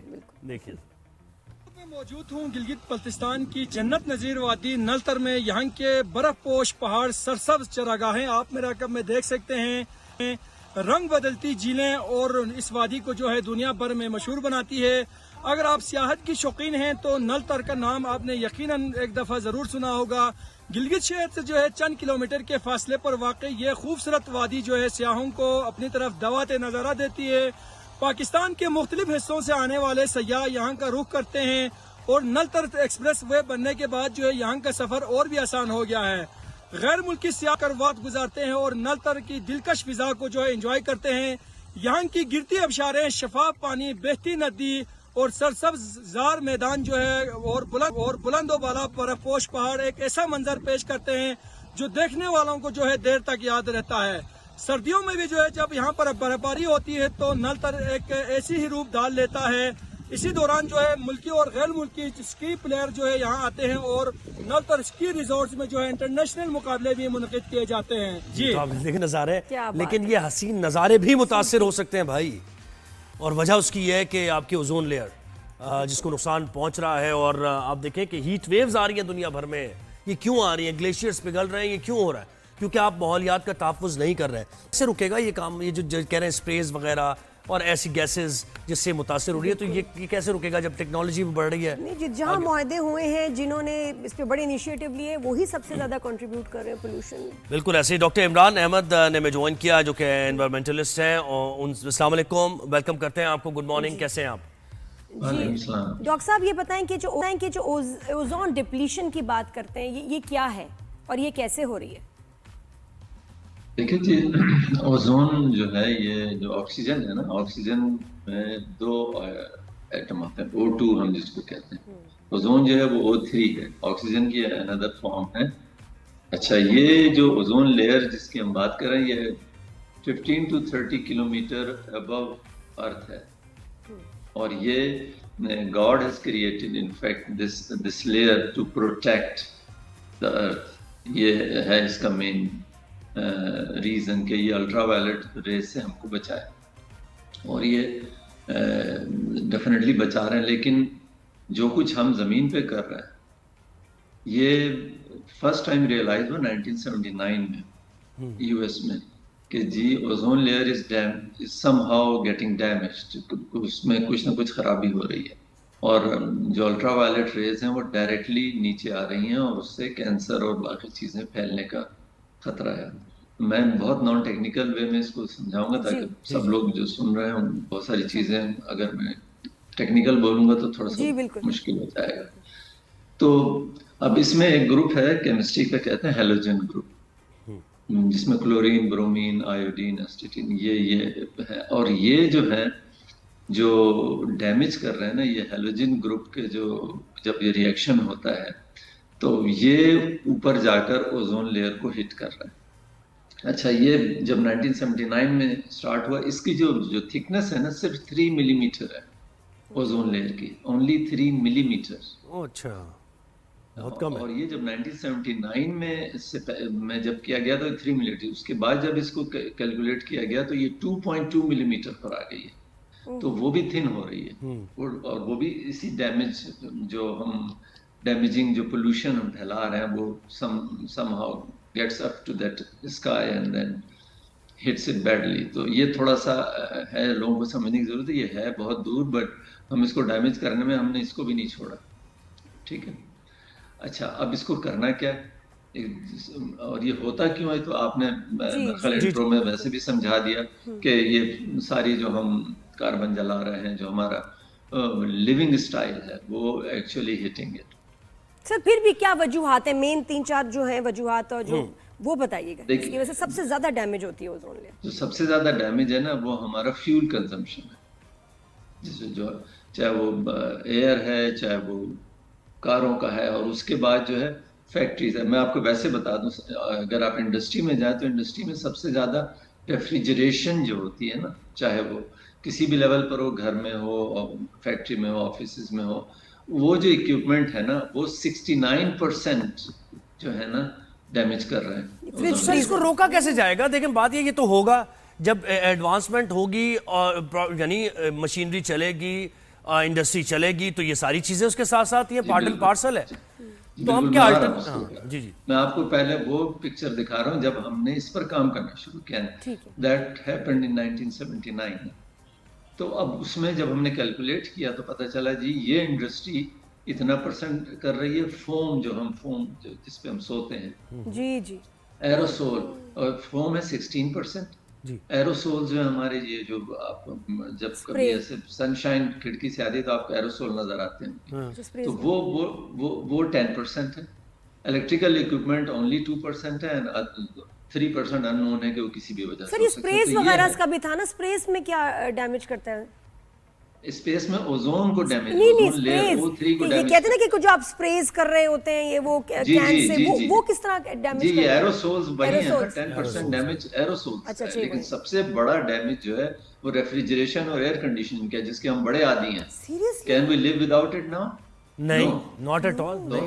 तो फिर लेकिन उससे कैसे हो रही है, उसमें ऐसा क्या डैमेजिंग मटेरियल है? उसके जो इक्विपमेंट बनते हैं, उसके जो चीजें बनती हैं, उनसे जो गैसेस निकलती हैं वो डेट्रीमेंटल है। तो ये ना ये रुकेगा और ना ओजोन लेयर को हम प्रोटेक्ट कर सकेंगे, बस। तो फिर अपनी बात तो सर यही होगी। नहीं, let me come to the solution of it ना। ये तो मैंने बता दिया जो सिचुएशन जहां से स्टार्ट, ठीक है। अब जब आगे लोगों ने इस पे कैलकुलेशन की तो फिर ये पता चला कि जी हम इसमें फिल्टर लगा सकते हैं।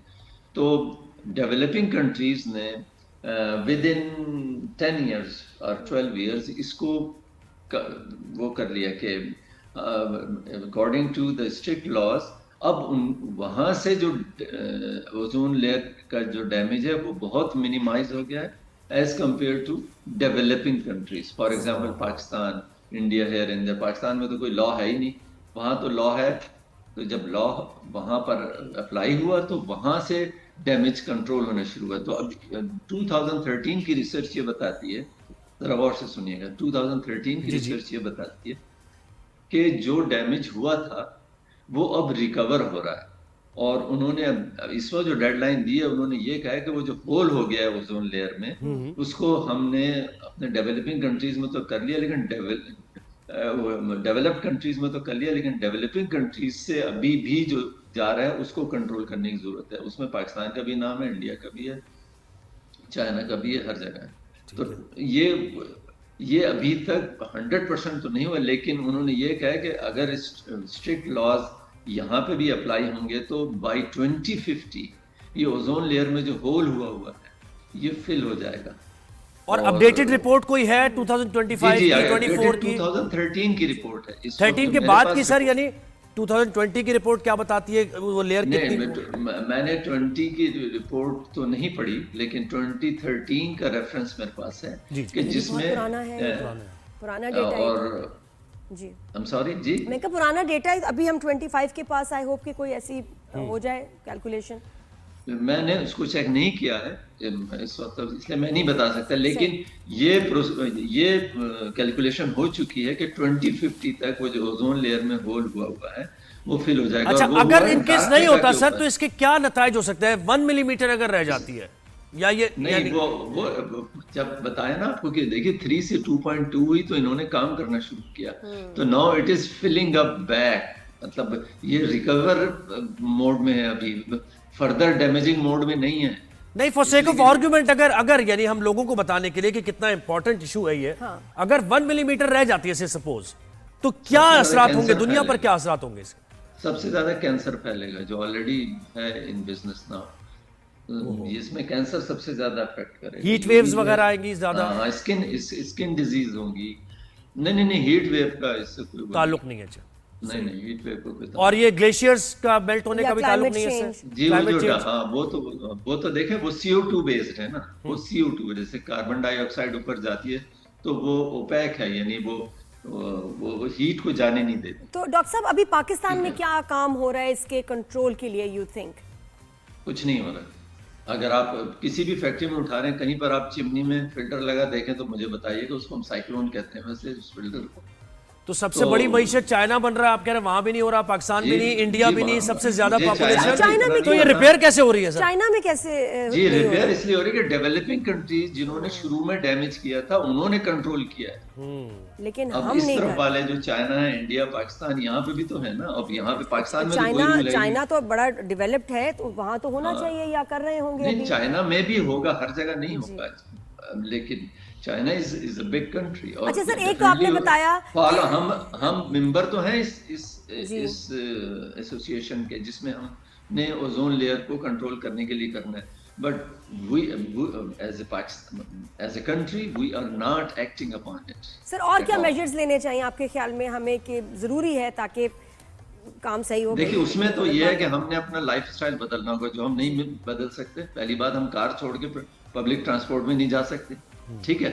हमको ट्रांसपोर्टेशन नेटवर्क जो हो वो ग्रीन एनर्जी पे करना होगा, ठीक है कि नहीं। मतलब ऐसी चीजें करनी है। हमने डिफॉरेस्टेशन को रोकना होगा, पूरी तरीके से रोकना होगा कि बिल्कुल ये क्रिमिनल एक्ट इसको सोलर एनर्जी पे जाना होगा। कार्स पे जो स्विच कर रहे हैं वो बेहतर है, आपको लगता है? देखिए, सोलर एनर्जी भी कहीं ना कहीं ग्रीन हाउस में ऐड हो रहा है ना, वो तो सर ये मैंने पता है, इलेक्ट्रिक कार्स पे जो स्विच कर रहे हैं ये फायदेमंद होगा।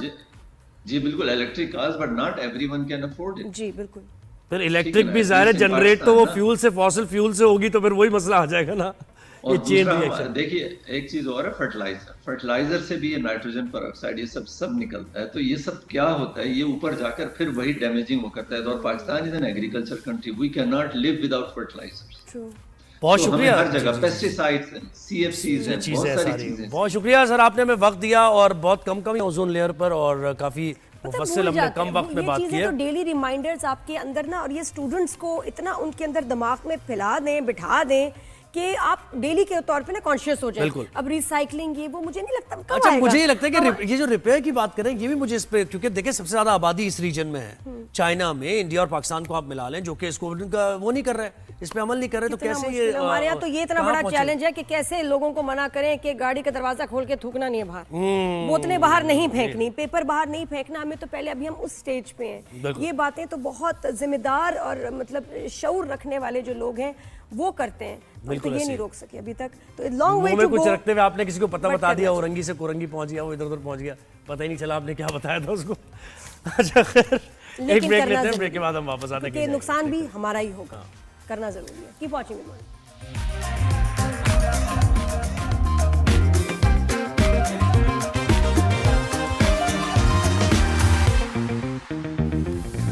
जी, welcome back after the break.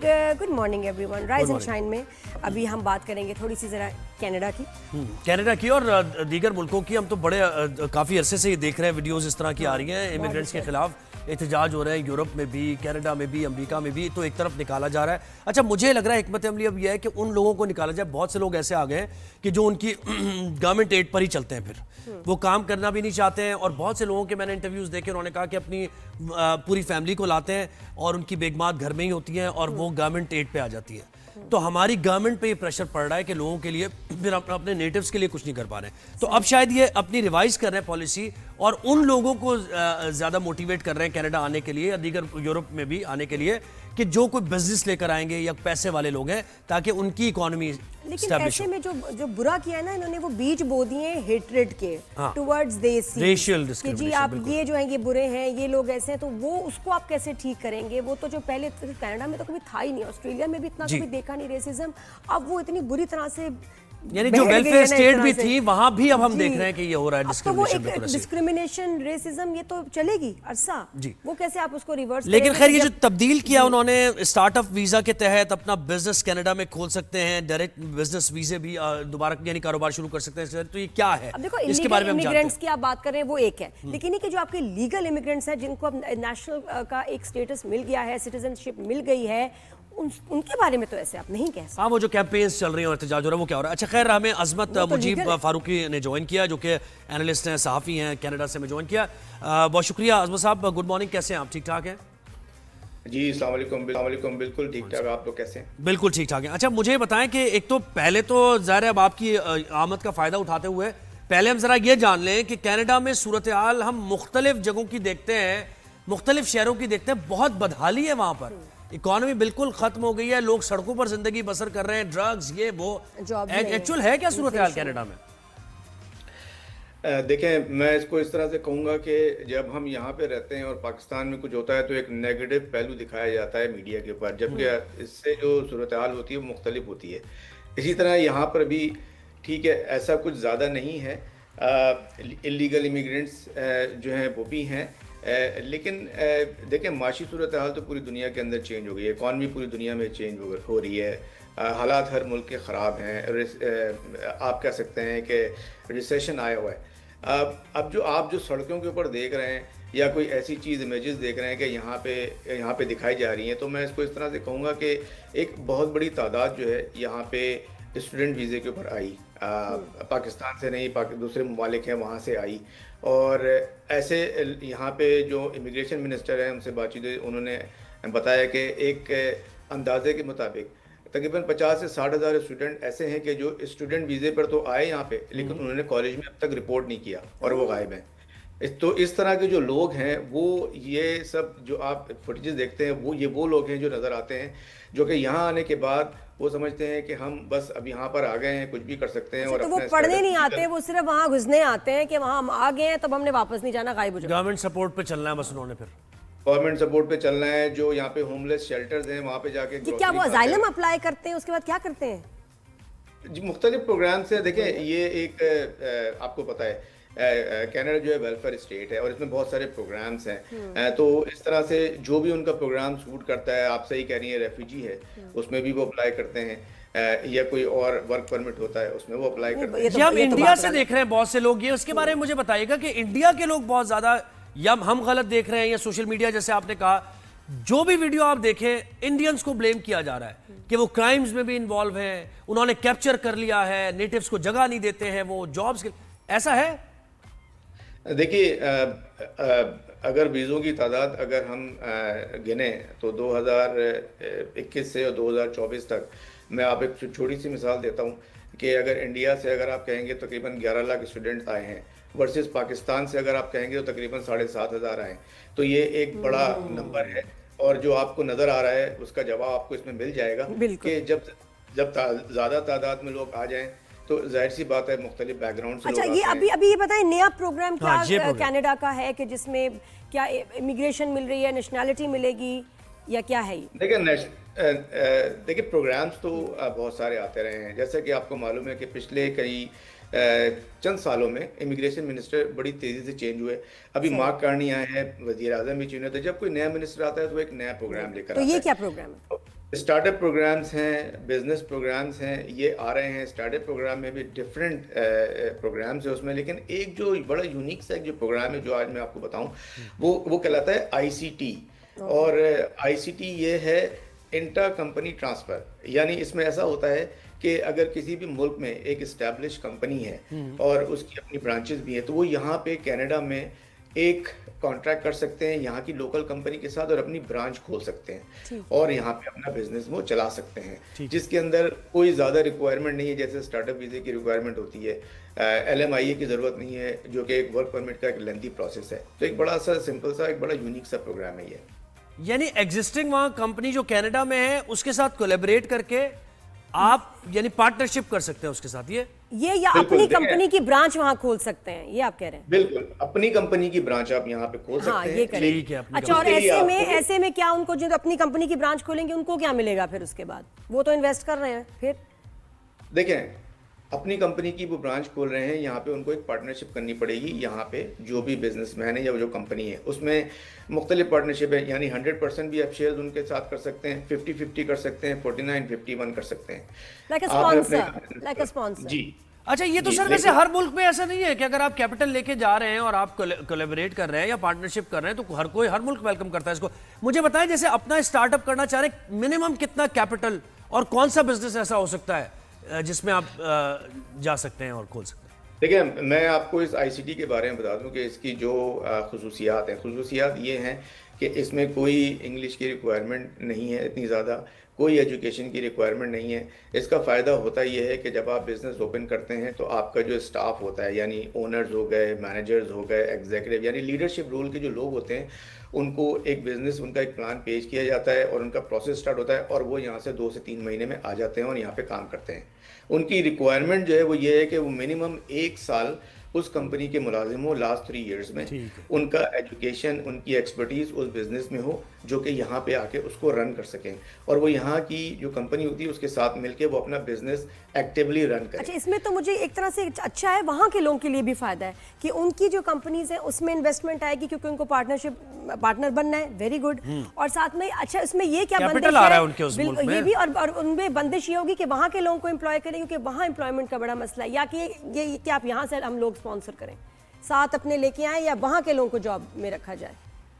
देखिए, आप यहाँ से तो स्टाफ लेके जाएंगे, जब आपका बिजनेस एक्सपेंड होगा तो आप कोई एम्प्लॉइज चाहिए होंगे तो आप यहाँ के लोग जो है वो भी आप हायर कर सकते हैं और उनको रोजगार फराहम कर सकते हैं। अच्छा, व्हाट अबाउट द स्टूडेंट्स, उनके लिए भी नई पॉलिसीज क्या हैं? क्योंकि उनके लिए भी पीआर की जो रिक्वायरमेंट्स है बदल गई हैं और इंटरनेशनल स्टूडेंट्स को डिस्करेज भी किया जा रहा है। जी, जैसे आप इंग्लैंड में देखें, बरतानिया में देखें, आप लोगों को ईमेल चली गई स्टूडेंट्स को कि आप वापस जाएं, बस आपका स्टूडेंट वीजा। कनाडा में क्या है स्टूडेंट्स के लिए अब new policies?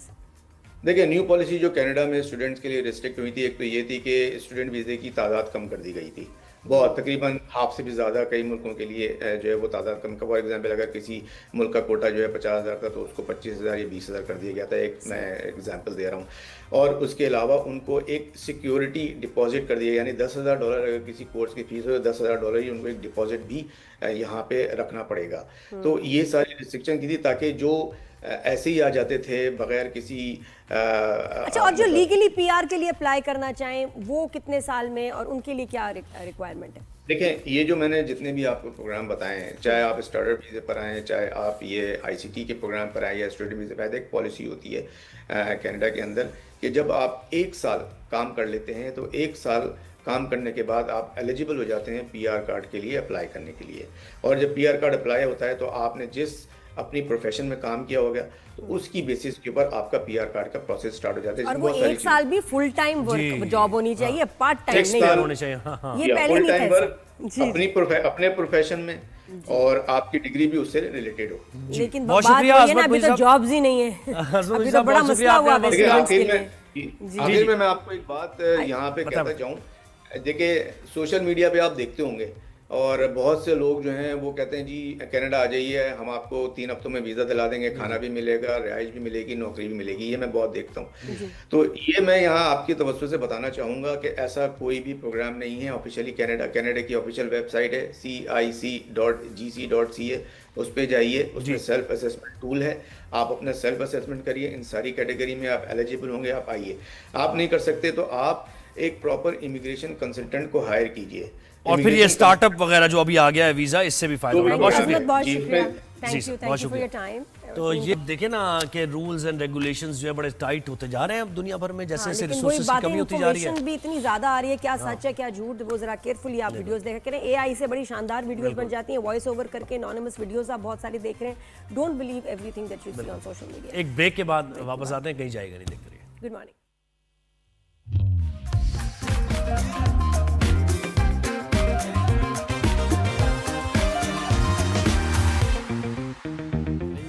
Welcome back. Nadia ना पेन चोरी का इल्जाम लगाती है मुझ पे, क्यों लगाती हैं आप ये इल्जाम? आपके पास अपना मौजूद है? हमारे पास स्टेशनरी आती है जी, बिल्कुल आती है, चैनल हमें देता है, लेकिन ये कहाँ गायब हो जाती है नहीं पता। हाँ, मेरे ऊपर इल्जाम लगाया कर, मैं पेन चोर नहीं हूँ भाई, क्या बात करिए।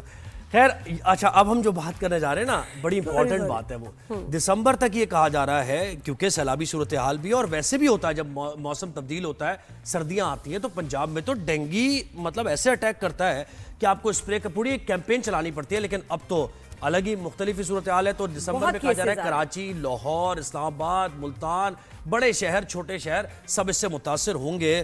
तो क्या सूरत हाल बनने जा रही है, ये हम जरा पूछेंगे और इसको कैसे इसको रोका जा सकता है। और ये किस इंटेंसिटी का डेंगी होगा, जो पहले तो आपको याद है क्योंकि डिस्प्लेस लोग हैं ना अब तो वैसे ही मौसमी बीमारियां हैं। जब शुरू में डेंगी आया था वो तो इतना खतरनाक था कि उससे ब्लीडिंग होती थी और बचना लोगों का मुश्किल हो जाता था। अब देखना है कि ये किस इंटेंसिटी के है। बिल्कुल ऐसे ही डॉक्टर रूबिया उस्मान ने हमें ज्वाइन किया, जनरल फिजिशियन है, मेडिकल कंसल्टेंट है। डॉक्टर साहबा कैसी हैं आप? ठीक ठाक हैं? Good morning. Thank you Nadia for having me. जी डॉक्टर साहब, जरा की इसकी इंटेंसिटी बताइएगा कि ये जो डेंगी अब फैल रहा है इसमें क्या सिम्टम्स हैं और कितना खतरनाक है। Nadia, the tragedy of the situation is this कि डेंगी के 2 फेजेस होते हैं। आपको फर्स्ट अटैक जब हो तो you might just have a fever, some people might not even have an intense amount of fever, जिसकी वजह से वो साइलेंट कैरियर्स बनते रहते हैं और वो और लोगों को देते रहते हैं। सेकेंड अटैक ऑफ डेंगी बहुत ज्यादा मशहूर है कि recurrent attacks of dengue fever can lead to haemorrhagic fever, so viral haemorrhagic fever ये कहलाता है। दैट्स द वन जो आप बात कर रही थी कि जिसमें ब्लीडिंग होती है, नाक से ब्लीडिंग, डिफरेंट ओरिफिसेस से ब्लीडिंग होती है। The situation right now is more गंभीर simply because of the fact that you have लाखों people that are displaced. तो जो लोग जो अपने घरों में नहीं है, there is extensive amounts of water, stagnant water बहुत जगहों पे खड़ा हुआ है। और ये सीजन वैसे ही ब्रीडिंग सीजन होता है इस पर्टिकुलर ऑर्गेनिज्म का। इसका जो मॉस्किटो है, इसकी 4 stages of the life cycle होती हैं, the egg stage, larva stage, pupa stage और the mosquito itself. Egg stage जो है वो right now is already happening and they've already hatched, so we have continuous cycles of these stages going on, which is really tragic. That means कि realistically speaking आपकी बात बिल्कुल सही है कि ये दिसंबर ऑनवर्ड्स भी ये प्रॉब्लम चलेगी। सही है, और वो तो चलेगी, लेकिन ठीक है, हम कराची में तो स्प्रेस कर सकते हैं, लोग डिस्प्लेस नहीं है उस तरीके से बड़े शहरों में। लेकिन पंजाब में क्या बनेगा मुझे बताएं। वैसी मौसमी बीमारियां हैं, फिर लोग शेल्टर उनको नहीं है, टेंट्स में रह रहे हैं, शेल्टर नहीं है, people who are getting exposed उनका बवक्त बतौर पे डायग्नोसिस नहीं हो पा रहा है, बिकॉज डेंगी का वाइल भी नो कि कोई अच्छा प्रॉपर कॉन्क्रीट इलाज नहीं है, लेकिन सपोर्टिव ट्रीटमेंट है।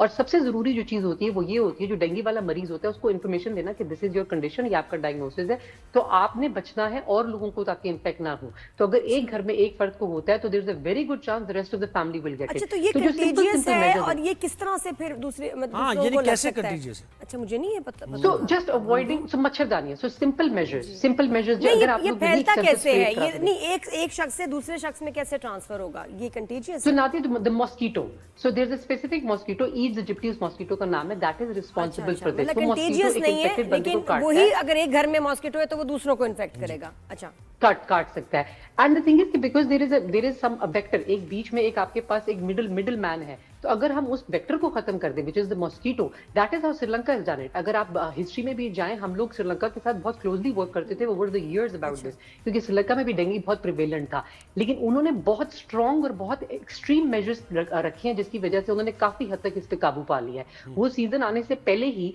जो उनके वाटर कंटेनर्स होते हैं, क्लीन वाटर जहां पे भी खड़ा हुआ होता है, टायर्स हो गए, water containers like I mentioned, या कहीं पे पॉन्ड्स होते हैं, पूल्स होते हैं, तो they are all covered. And extreme heavy fines होते हैं उन लोगों को, उन बिजनेसेस को जो अपने पानी के सोर्सेज को कवर नहीं रखते हैं। And these are the things जो प्रिवेंट करती हैं from the mosquito from being born. जी, अच्छा, और ये जो यानी ओपन एयर में डेंगी रिपेलेंट स्प्रेज होते हैं सारे, ये कैंपेन्स क्या फायदेमंद होती हैं? इंडोर तो आप कर सकते हैं, ज़ाहिर है। नहीं, वो गलियों में भी होता है ना, गाड़ी आ रही होती है स्प्रे करने। नहीं, and to some degree yes, because हमारा the issue is this कि our issue is very गंभीर and complex. We also have collections of garbage everywhere. तो आपके मोहल्लों में भी गार्बेज खड़ा हुआ है, फिर पानी का बारिश, तो साफ पानी की कलेक्शन तो है ही है जहाँ पे ये वायरस और ये जो वेक्टर है और जो ये मॉस्किटो है जो पैदा होता है, लेकिन at the same time we have the गंदगी as well, and as a result of that what happens recurrently is कि लोग जो है वो अक्सर इसी विशियस साइकिल में सवार रहते हैं। और जो ये जो सोर्सेज ऑफ आते हैं, जो हमारे पास जो स्प्रे करने के लिए लोग आते हैं, ये आपका एटलीस्ट मोहल्ला तो डिसइंफेक्ट कर देंगे ना। और अगर किस एरिया में ऐसे हो रहा है कि आपको मोहल्ले में पता चल रहा है कि जी ढेर सारे डेंगू के केसेस आए हुए हैं, तो उनमें तो घरों के अंदर भी स्प्रे करने की ऑफर करनी चाहिए। और घर के अंदर हमने क्या करना है, यानी सैलाब से हटके अब हम बात करें, अपने घर में हम क्या कर सकते हैं? क्योंकि अक्सर ये होता है कि साफ पानी होता है, हम कहते हैं नहीं ये तो साफ पानी है ना, इसका कोई मसला नहीं है। एग्जैक्टली, जो एसी से पानी इकट्ठा हो रहा है बाल्टियों में, उसको भूल जाते हैं, बाल्टियों में इकट्ठा हो रहा है। वैसे हम रेन वाटर कलेक्ट कर रहे हैं आजकल, तो ये बड़ी मुहिम शुरू हुई थी, कितनी बारिश हो रही है तो कम से कम वो पानी इकट्ठा करना शुरू कर लो। नहीं, so your containers should be covered. Simple measures है, आप अपने कंटेनर्स को कवर्ड रखें। जहां आप अपने कॉइल, स्प्रेज, मॉस्किटो रिपेलेंट्स इस्तेमाल कर सकते हैं वो इस्तेमाल करें, लेकिन सबसे ज्यादा जरूरी मच्छरदानियां। ये एक सस्ता नुस्खा है जो कि रीयूजेबल है, तो अगर आप एक मच्छरदानी खरीद लेते हैं तो आपका पूरा घर उसके नीचे सो सकता है। Mosquito So why repellent not invest in them? जो क्रीम्स हैं, लोशन है, वो भी काम करते हैं। लेकिन देखिए डॉक्टर साहब, we have a very serious situation right now. ये जो डिस्प्लेस्ड लोग हैं, जो फ्लड अफेक्टीज हैं, उनके पास तो ऐसा कुछ भी नहीं और पानी ही है इर्द गिर्द, हर तरफ उनके पानी ही पानी है। इसके लिए हम क्या कर सकते हैं ऑन अ मास स्केल, क्या करें? So unfortunately that's something that has to be done on a bigger scale. तो वो उनके बस की बात नहीं है। जैसे आपने कहा, अगर उनके पास तो अपना घर भी नहीं है, उनको तो खाने का, रोजी रोटी का मसला हुआ है, तो उस सिचुएशन में मेडिकल कैंप्स बहुत जरूरी हैं, बिकॉज इस बीमारी की जल्दी तशखीस हो जाए, अगर डायग्नोसिस अर्लियर ऑन हो जाए तो उसका बहुत फायदा पेशेंट को भी होता है और इर्द गिर्द के लोगों को भी होता है। तो डायग्नोसिस के लिए मेडिकल कैंप्स बहुत जरूरी हैं। जैसे आप कह रहे हैं मोहल्लों में स्प्रेज वगैरह कराना, आई थिंक बात अब उससे थोड़ी आगे चली गई है। बर वक्त ट्रीटमेंट देना, लोगों को आइसोलेट करना, जिनको डेंगू जिस एरिया में फैला हुआ है उस एरिया पे जाके फोकस करना कि उनको कैसे ट्रीट करना है, ताकि वो जगह जगह ट्रैवल करके उसको मजीद ना फैलाए। कोई ऐसी दवाई नहीं जो उस पानी में डाल दी जाए तो उसमें डेंगू का मच्छर बने ही ना वैसी? So there are certain chemicals and pesticides, or not just chemicals, there's also biological पानी में डालने के लिए जी एक स्पेसिफिक टाइप ऑफ फिश होती है, बायोलॉजिकल ये ऑर्गेनिजम्स होते हैं जो आप पानी में छोड़ सकते हैं, जो इस लार्वा को खाते हैं और जो इसको खत्म करते हैं। In fact that is one of the things जो श्रीलंका ने की थी। श्रीलंका ने सिर्फ केमिकली नहीं अपने पानियों को साफ किया था, उन्होंने ये बायोलॉजिकल चीजें डाल के ताकि और लोगों को हार्म ना हो। कौन सी फिश है? तो बड़ी जबरदस्त बात है। बिल्कुल, कौन सी फिश है? I have the name, I want to find out, I want to Google it right now. लेकिन मुझे एक बात बताएं कि अभी जो जैसे सितंबर में अब है और अक्टूबर, नवंबर, दिसंबर, तो ये 3 महीने यानी अभी ये लावा स्टेज पर है, ये डेंगू का खदशा क्योंकि जाहिर किया जा रहा है कि दिसंबर तक बहुत ज्यादा होगा, तो पीक पे होगा। Absolutely, and the worst bit is कि हमारा अब क्लाइमेट चेंज जो है वो समहाउ इधर हम गरीबों को सबसे ज्यादा इफेक्ट कर रहा है। जो बात मुझे समझ नहीं आ रही है कि हम लोगों पे एक्स्ट्रा क्लाइमेट जो सर्दियों में तो मच्छर मर जाते हैं, कहाँ मच्छर तो नहीं होते सर्दियों में? कराची में होते हैं। एग्जैक्टली, हमारे तो मक्खी भी एक स्पेशल आती है जो सर्दियों में ऐसी बड़ी मक्खी आती है, आपकी सोच है वो उड़ भी नहीं सकती, डिफरेंट होती है। नहीं, and Nadia what's happening is because temperature are milder now. Unfortunately सर्दियां उस तरह टूट के नहीं आ रही हैं, गर्मियां एक्सट्रीम पे जा रही हैं, रेनी सीजन और ह्यूमिडिटी बहुत ज्यादा है, और ये रेन एंड ह्यूमिड वेदर जो है इसको और ज्यादा पालता है। अब जब आगे माइल्ड टेंपरेचर यही यानी ये 2-3 महीने बड़े इंपॉर्टेंट है। अच्छा, अब बस लास्ट बता दें डॉक्टर साहब, क्या सिम्टम्स क्या हैं? क्या ऐसे सिम्टम्स हो कि फौरन जाएं डेंगू टेस्ट कराएं? जी, सो हाई ग्रेड फीवर अगर आपको हो रहा है और अगर आपको बैक ब्रेकिंग यानी कि जिस्म टूट रहा है बुरी तरह और बुरी हालत है, नकाहत है, भूख नहीं लग रही है, नौजिया है, हेडेक है, पेन बिहाइंड द आईज, आंखों के पीछे शदीद दर्द होना, इन सारी सिचुएशंस में go to the nearest physician and get a simple blood test done, ताकि कम से कम बर वक्त आपको पता चले, आपकी मॉनिटरिंग हो और आप अपना ख्याल रखें और आगे दूसरों को ना ट्रांसमिट करें। बिल्कुल सही है, बहुत शुक्रिया डॉक्टर साहब, आपने वक्त दिया हमें। और हम वैक्सीनेशन नहीं है, और मैं कह रहा हूँ दिल में अगर दर्द हो तो क्या किया जाए उसका? मतलब क्यों नहीं आ रही? इतना अरसा हो गया कि मतलब कुछ हेलो बिल नहीं, बिल्कुल ये तो खैर हम करेंगे। मैं कह रहा हूँ कि दिल में अगर दर्द हो इंसान के तो क्या किया जाए? दिल में दर्द, दिल में, अच्छा मैं इतनी वहीं फंसी हूं। जोहेब इतनी सीरियस बात करके मैं दिल के दर्द पे मैं कहां से आ जाऊं?